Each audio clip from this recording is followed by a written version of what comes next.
Oh, finally guys, we're back. Hindi kami naulanan. Sobrang maulan kanina, tumigil siya ng saglit. So yun yung kinuha kong time para ilabas si Kenzo. Ayan o, kawawa nga siya eh. Hindi na siya nakapaglakad dahil alam niyo bang maghapon ang ulan dito sa Lebanon. Sobrang maulan ngayon. Kaya eto na kami, papasok na kami ng building. As you can see. Na kami ng elevator. Papasok na kami ng elevator. And we're going up na.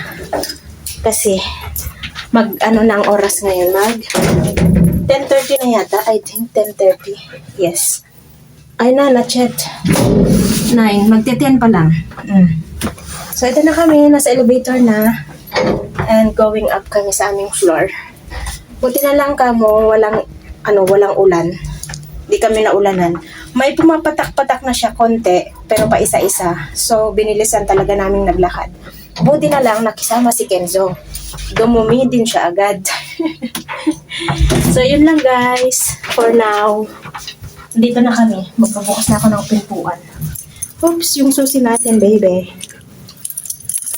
Ayan. Buksan na natin yung pintuan. And we're here. We're home. Diva, come here. Where are you going? Eh, bakit ganun? Madilim. Ayan. Lilinisan ko lang yung kanyang paa. And it's ready to sleep. Diba? So, ayan, lilinisin ko muna yung paa ni Kenzo, guys. Kasi, syempre, galing siya sa labas, madumi. Kailangan natin linisin, no? Ang social niya, diba? May wet wipes talaga siya. For dogs talaga. For pets, not for human.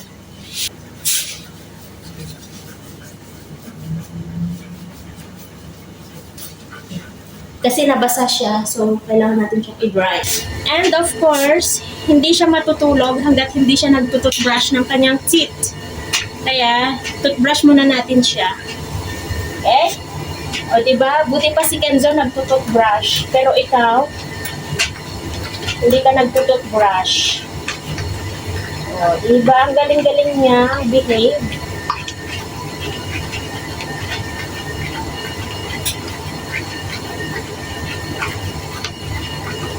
Other side.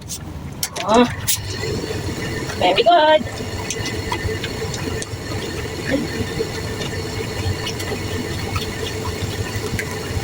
At pagkatapos niyang mag-toothbrush, guys, kailangan meron siyang reward. Ito siya. Ayun, ang kanyang reward kasi behave siya. O, diba? Yun lang. Tapos na siyang mag-toothbrush.